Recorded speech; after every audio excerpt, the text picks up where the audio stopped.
कहीं पर भी संशय नहीं है, प्रश्न चिन्ह नहीं है।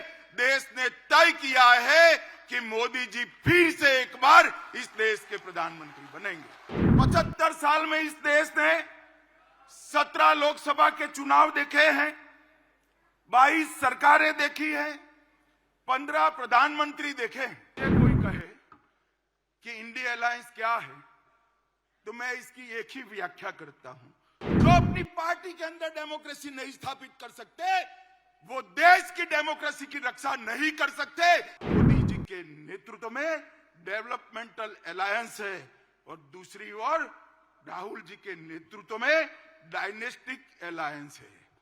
सोनिया जी का लक्ष्य राहुल जी को पीएम बनाना, पवार साहब का लक्ष्य बेटी को सीएम बनाना, ममता दीदी का लक्ष्य भतीजे को सीएम बनाना, स्टालिन का लक्ष्य अपने बेटे को सीएम बनाना, लालू प्रसाद जी का लक्ष्य अपने बेटे को सीएम बनाना, उद्धव ठाकरे का लक्ष्य अपने बेटे को सीएम बनाना और मुलायम सिंह जी बेटे को बनाकर ही गए।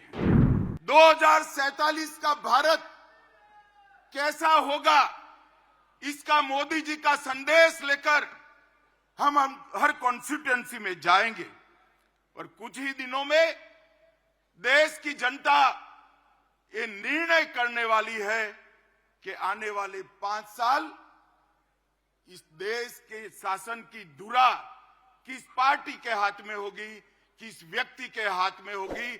मगर पूरे देश में कहीं पर भी संशय नहीं है, प्रश्न चिन्ह नहीं है। देश ने तय किया है कि मोदी जी फिर से एक बार इस देश के प्रधानमंत्री बनेंगे। साथियों, 75 साल में इस देश ने 17 लोकसभा के चुनाव देखे हैं, 22 सरकारें देखी हैं, 15 प्रधानमंत्री देखे हैं। देश ने जितनी भी सरकारें आई, अपने अपने समय में हर सरकार ने समयानुकूल विकास करने का प्रयास किया है। मगर आज मैं कोई कंफ्यूजन के बगैर कह सकता हूं कि समग्रता से विचार, हर क्षेत्र का विकास और हर व्यक्ति का विकास करने का काम केवल और केवल नरेंद्र मोदी जी के 10 साल में हुआ है। ये कोई कहे कि इंडिया अलायंस क्या है, तो मैं इसकी एक ही व्याख्या करता हूं। 7 परिवारवादी पार्टियों का गठबंधन इंडिया अलायंस है। इससे ज्यादा कुछ नहीं है। जो अपनी पार्टी के अंदर डेमोक्रेसी नहीं स्थापित कर सकते, वो देश की डेमोक्रेसी की रक्षा नहीं कर सकते। ये देश की जनता को है। आपकी पार्टी लोकतांत्रिक पार्टी नहीं है, आपकी पार्टियां लोकतांत्रिक पार्टियां नहीं है। आप देश के लोकतंत्र का रक्षा नहीं कर सकते। एक और मोदी जी के नेतृत्व में डेवलपमेंटल अलायंस है और दूसरी ओर राहुल जी के नेतृत्व में डायनेस्टिक अलायंस है। इनके राजनीति में उद्देश्य क्या है? मोदी जी कहते हैं महान भारत की रचना हो, 2047 तक का लक्ष्य रखा, आत्मनिर्भर भारत की रचना हो, 2047 तक का लक्ष्य रखा।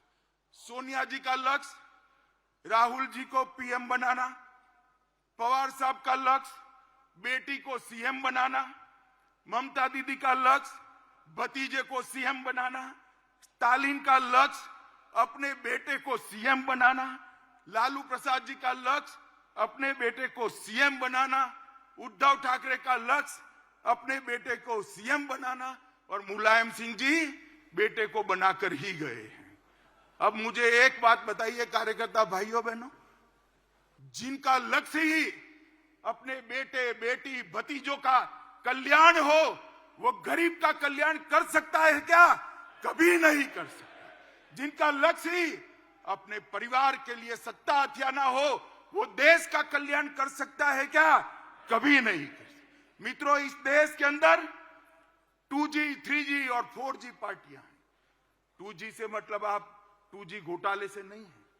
2 generation party, 3 generation party, 4 generation party, 4 पीढ़ी तक नेता नहीं बदलता है।